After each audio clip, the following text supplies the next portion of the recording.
ये video novel base होने वाली है, इसलिए मेरी एक्सप्लेनेशन एंड वीडियो में दिखाए गए सीन्स आपस में मैच नहीं करेंगे। इसकी पहले की स्टोरी मैंने ऑलरेडी एक्सप्लेन कर दी है। अगर आपने वो वीडियो नहीं देखी तो सबसे पहले जाकर उस वीडियो को देखिए। तो बिना किसी देरी के चलिए हमारे आज की वीडियो को स्टार्ट करते हैं। वीडियो की स्टार्टिंग में हमें तियानमिंग को दिखाया जाता है, जो कि युहाओ से कहता है, तुम मेरी सोल पावर के बिना यहाँ खुद को कितनी देर तक जिंदा रख पाओगे। उसके जवाब में युहाओ कहता है, अगर मैंने अपनी फुल सोल पावर इस्तेमाल की तो मैं यहाँ खुद को 5 मिनट्स तक जिंदा रख सकता हूँ। युहाओ की यह बात सुनकर तियानमिंग कहता है, अब टाइम आ गया है कि मैं आइस एम्प्रेस को बाहर बुलाऊं। आइस एम्प्रेस को बाहर बुलाने के लिए मुझे अपनी स्पिरिचुअल बॉडी का यूज करना होगा। फिर तियानमिंग आगे युहाओ से कहता है, आइस एम्परस को बाहर बुलाने से पहले मुझे तुम्हें किसी सुरक्षित जगह पर छुपाना होगा। उसके बाद हमें दिखाया जाता है तियानमिंग अपनी पावर की मदद से आइस में एक होल क्रिएट करता है, जिसके अंदर वो युहाओ को छुपा देता है। युहाओ को उस गड्ढे में छुपाने के बाद तियानमिंग युहाओ से कहता है, चाहे कुछ भी हो जाए तुम यहाँ से बाहर मत निकलना और तुम्हारी प्रेजेंस को हाइड रखना, जिससे कि तुम किसी भी खतरे से बच सको। फिर तियानमिंग आगे कहता है, मुझे सबसे पहले आइस एम्प्रेस को ट्रैप करना होगा, उसके बाद मुझे उससे नेगोशिएट करना होगा। तुम्हारा काम है यहाँ पर छुप कर रहना जब तक सही टाइम नहीं आ जाता तब तक। अगर हमारे प्लान में जरा सी भी गड़बड़ हुई तो हमारी यहाँ तक आने की सारी मेहनत वेस्ट हो जाएगी। उसके बाद हमें युहाओ को दिखाया जाता है, जो तियानमिंग से कहता है, तुमने ये बात मुझे पहले क्यों नहीं बताई कि मुझे इस बर्फ में छुप कर रहना है। अगर तुमने ये बात मुझे पहले बता दी होती तो मैं ठंडी से बचने के लिए और भी ज्यादा गर्म कपड़े लाता। युहाओ की यह बात सुनकर तियानमिंग गुस्से में युहाओ से कहता है, तुम्हें क्या लगता है तुम्हारे ये गर्म कपड़े इस लो टेम्परेचर में कुछ काम भी आने वाले हैं। फिर तियानमिंग आगे युहाओ से कहता है, तुम्हारी पावर कम होने की वजह से हमारे पास सिर्फ 5 मिनट है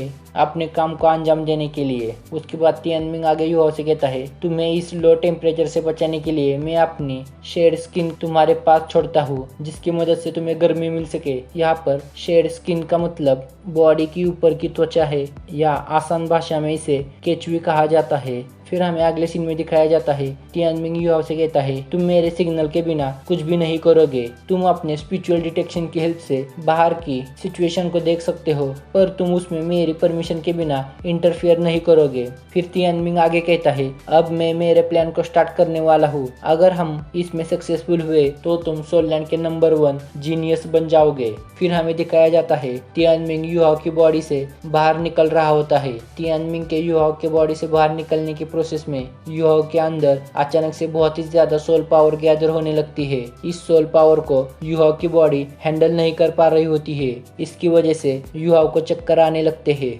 जिसकी वजह से युहाओ बेहोश होने वाला होता है, पर युहाओ किसी तरह खुद को संभाल लेता है। उसके बाद युहाओ की बॉडी से व्हाइट सोल रिंग बाहर आती है, जो कि बहुत ही ज्यादा ग्लो कर रही थी। व्हाइट सोल रिंग युहाओ की बॉडी से निकलने के बाद धीरे धीरे हवा में जाने लगती है। फिर हमें दिखाया जाता है युहाओ की आईज से गोल्डन लाइट निकलने लगती है। युहाओ नोटिस करता है कि उसकी स्पिरिचुअल डिटेक्शन की एबिलिटी और भी ज्यादा इंक्रीज हो रही है।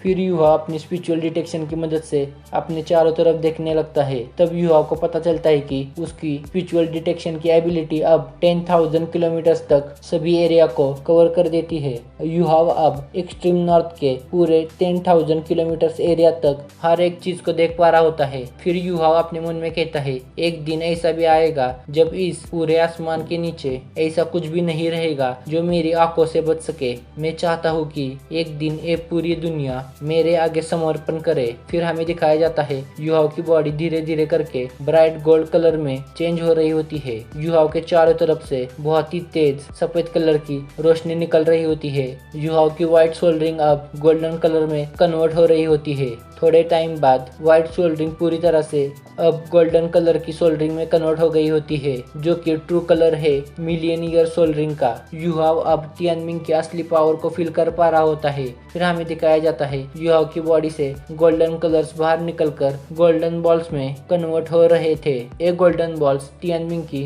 स्पिरिचुअल ओरिजिन है। तियानमिंग जब पहली बार युहाओ के साथ मर्ज हुआ था, तब मर्जिंग के टाइम पर तियानमिंग ने खुद को लाइट के 10 गोल्डन बॉल्स में कन्वर्ट किया था और फिर युहाओ के साथ मर्ज हुआ था। फिर हमें दिखाया जाता है युहाओ की बॉडी से 9 गोल्डन बॉल्स बाहर आते हैं और उसमें से एक गोल्डन बॉल युहाओ की बॉडी के अंदर ही रहता है। जो एक गोल्डन बॉल युहाओ की बॉडी के अंदर है वो तियानमिंग एंड युहाओ के बीच में कनेक्शन स्टेब्लिश करने का काम करता है। आसान भाषा में युहाओ के बॉडी में जो गोल्डन बॉल है वो दोनों को एक दूसरे से कनेक्ट करता है। फिर हमें दिखाया जाता है युहाओ की बॉडी से निकलने वाली बाकी की 9 बॉल्स हवा में फ्लोट करने लगती है और फिर एक के ऊपर एक आकर कंबाइन होने लगती है, जिसकी वजह से उसमें से बहुत तेज गोल्डन लाइट निकलने लगती है और साथ में उससे बहुत ही ज्यादा स्पिरिचुअल पावर रिलीज हो रही होती है। धीरे धीरे करके वो गोल्डन बॉल्स कंबाइन होकर एक ह्यूमन का शेप लेती है। फिर युहाओ देखता है तियानमिंग की स्पिरिचुअल बॉडी बिल्कुल उसी की तरह दिख रही है, सिर्फ तियानमिंग की स्पिरिचुअल बॉडी का कलर गोल्डन है।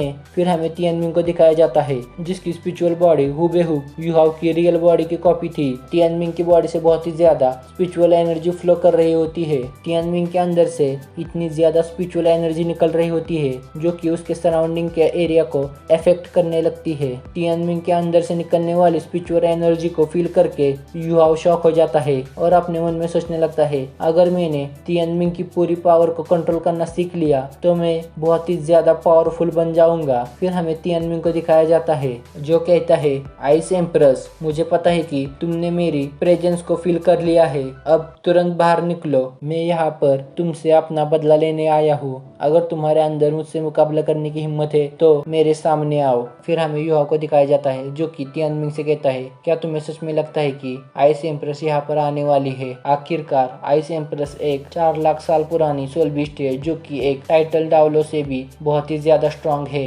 युहाओ की बात सुनकर तियानमिंग कहता है तुम फिक्र मत करो, मुझे पूरा यकीन है वो यहाँ पर जरूर आएगी। फिर हमें दिखाया जाता है टाइम धीरे धीरे पास होने लगता है। युहाओ अभी भी बर्फ के शेल्टर में छुपा होता है। उसकी हार्ट बीट धीरे धीरे स्लो होने लगती है और साथ ही साथ युहाओ को एंजाइटी एंड डर लगने लगता है। उसके बाद हमें दिखाया जाता है कि सराउंडिंग में बहुत ही ज्यादा हलचल हो रही होती है। फिर हमें दिखाया जाता है कि पूरे आसमान को ग्रीन लाइट ने कवर कर लिया होता है। जैसे जैसे वो ग्रीन लाइट और भी ज्यादा ब्राइट होने लगती है, यहाँ पर तियानमिंग एंड युहाओ को सेंस हो जाता है कि आइस एम्प्रेस फाइनली यहाँ पर आ गई है।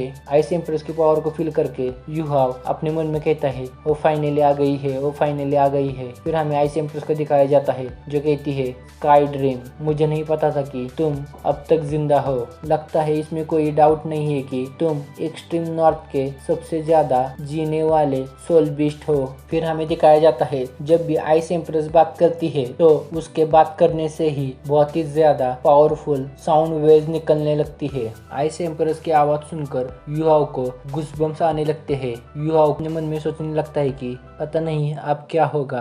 तो बस इस वीडियो को इतना ही रखते हैं। इसका नेक्स्ट पार्ट में जल्दी ही अपलोड कर दूंगा। तो मिलते हैं एक और नई सोल लैंड की वीडियो के साथ।